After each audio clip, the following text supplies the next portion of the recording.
2025년에도 더 강력하게 보호해줄 개정 공익신고자 보호법. 우리 사회에는 잘못된 일들이 자주 일어나고 있습니다. 예를 들어 환경오염을 시키거나 안전하지 않은 제품을 만들거나 공정하지 않은 채용 등의 일이죠. 이를 공익침해 행위라고 하는데, 이런 잘못된 일을 목격한 사람이 용기를 내어 신고를 하면 우리 사회는 더 나아질 수 있어요. 그런데 신고를 한 사람이 보복을 당하거나 불이익을 받는다면 어떨까요? 아마 많은 사람들이 신고를 망설이겠죠?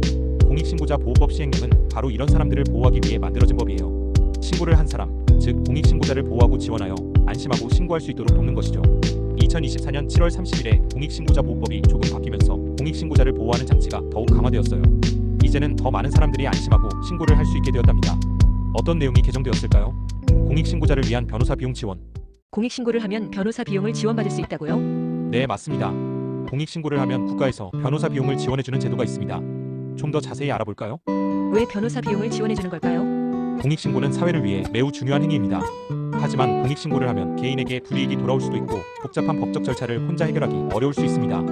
이러한 어려움을 해소하고 더 많은 사람들이 용기를 내서 공익신고를 할 수 있도록 국가에서 변호사 비용을 지원해주는 것입니다. 어떤 경우에 지원을 받을 수 있나요? 우선 첫 번째로 공익신고 대리, 즉 비실명 대리 신고라고 하는데, 이 변호사에게 공익신고를 대신하게 한 경우. 두 번째로 조사, 수사, 쟁송 절차. 공익신고와 관련된 조사, 수사, 소송 등 법적 절차를 진행할 때 변호사의 도움을 받은 경우. 세 번째는 법률 상담. 공익신고와 관련된 법률적인 문제에 대해 변호사에게 상담을 받은 경우. 위와 같은 경우에는 국가에서 변호사 비용 일부 또는 전부를 지원받을 수 있습니다. 어떻게 지원을 받을 수 있나요? 공익신고를 한 후 변호사의 도움을 받았다면 관련 증빙 자료를 갖춰 국민권익위원회에 신청하면 됩니다. 국민권익위원회는 신청 내용을 검토하여 지원 여부와 금액을 결정하게 됩니다. 좀 더 쉽게 예를 들어볼까요? 회사에서 부정부패를 목격한 A씨가 공익신고를 하고 이와 관련하여 법적 문제에 휘말렸다고 가정해봅시다. A씨는 변호사의 도움을 받아 문제를 해결하고 이에 대한 비용을 국가에 청구할 수 있습니다. 이처럼 공익신고를 한 사람은 누구든지 법률적인 어려움 없이 신고를 할 수 있도록 국가에서 지원하고 있습니다. 변호사가 거짓말을 해서 받은 돈이라면 다시 내야 한다고요? 네, 맞습니다.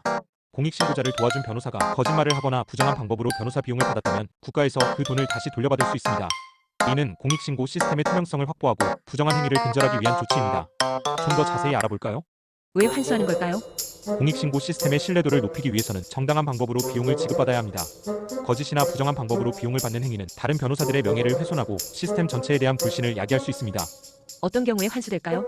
변호사가 공익신고자를 도운 사실이 없는데도 불구하고 비용을 청구한 경우, 허위 서류를 제출하거나 부풀려진 비용을 청구한 경우, 다른 부정한 방법으로 비용을 받은 경우.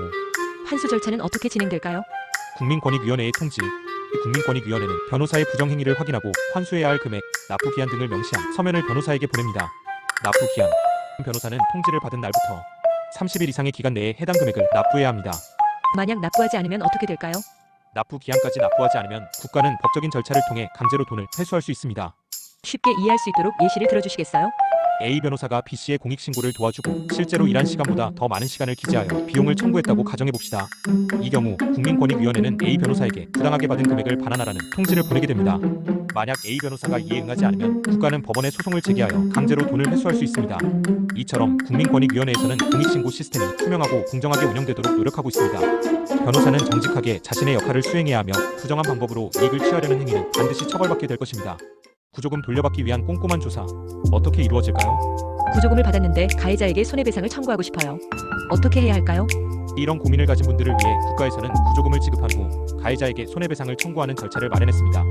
이를 구조금 손해배상 청구권 대위 행사라고 하는데요. 이 절차가 어떻게 이루어지는지 좀 더 자세히 알아볼까요? 왜 가해자에게 손해배상을 청구할까요? 국가는 피해자에게 구조금을 지급하지만 결국 가해자가 피해를 입힌 것이기 때문에 가해자에게 손해배상을 청구하여 국가가 지급한 구조금을 다시 받아내려고 하는 것입니다. 이를 통해 국가 예산을 효율적으로 사용하고 가해자에게 책임을 물을 수 있도록 하는 것이죠. 어떤 방법으로 가해자의 재산을 조사할까요? 가해자에게 손해배상을 청구하기 위해서는 가해자의 재산 규모를 파악해야 합니다. 이를 위해 국가에서는 다양한 기관의 자료를 요청하여 가해자의 재산 상황을 조사합니다. 법원행정처 건물이나 토지 등 부동산에 대한 정보를 조회합니다. 행정안전부 주민등록 정보를 통해 가해자의 주소 등을 확인합니다. 국토교통부 자동차, 건설기계, 항공기 등에 대한 등록 정보를 조회합니다. 해양수산부 선박이나 요트 등에 대한 정보를 조회합니다. 국세청 콘도, 회원권 등 시설물 이용권에 대한 정보와 지방세 과세 정보를 조회합니다. 지방자치단체 건축물 대장, 토지 대장 등 부동산 관련 정보를 조회합니다. 이처럼 다양한 기관의 자료를 요청하여 가해자의 재산 상황을 파악하고 손해배상을 청구할 수 있는 근거를 마련하는 것입니다. 왜 이런 절차가 필요할까요? 피해자 보호. 피해자가 직접 가해자에게 손해배상을 청구하는 번거로움을 덜어주고 피해자의 권리를 보호합니다. 국가 예산 절약. 국가가 지급한 구조금을 다시 회수하여 예산을 효율적으로 사용할 수 있습니다. 가해자 책임 강화. 가해자에게 손해배상 책임을 부여하여 잘못된 행위에 대한 책임을 지도록 합니다. 쉽게 말해 국가가 피해자를 대신하여 가해자에게 손해배상을 청구하는 절차를 마련한 것입니다. 이를 통해 피해자는 더욱 신속하고 효과적으로 피해를 보상받을 수 있게 되었습니다. 공익신고자 보호 조치를 하지 않는다면 강력한 제재를 받게 됩니다. 좀 더 자세히 알아볼까요?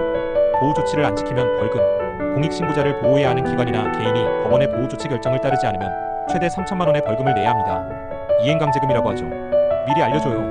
벌금을 부과하기 30일 전에 미리 알려줍니다. 즉 보호 조치를 지키지 않으면 벌금을 내야 합니다라는 내용을 문서로 보내주는 것이죠. 반복해서 벌금 부과 가능. 보호 조치를 계속해서 지키지 않으면 매년 2회까지 벌금을 반복해서 부과할 수 있습니다. 벌금을 얼마나 부과할지, 어떤 절차로 징수할지 등 더 자세한 내용은 대통령령에서 정하고 있습니다. 왜 이런 조항이 필요할까요? 공익신고자 보호 조치를 어기는 행위를 막고 신고자를 보호하기 위해서입니다. 법원의 판결을 무시하는 행위를 방지하고 법의 권위를 확립하기 위한 것입니다. 부정부패를 신고한 사람을 보호하지 않으면 정의로운 사회를 만들기 어렵습니다. 쉽게 말해서 공익신고자를 보호하라는 법원의 명령을 무시하면 벌금을 내야 한다는 것입니다. 이는 공익신고자를 보호하고 청렴하고 공정한 사회를 만들기 위한 중요한 장치입니다. 침묵하는 다수보다 용기 있는 소수가 세상을 바꿉니다. 공익신고는 그 소수의 용기 있는 행동입니다. 공익신고자 보호법이 여러분의 용기 있는 행동에 힘이 되기를 바랍니다.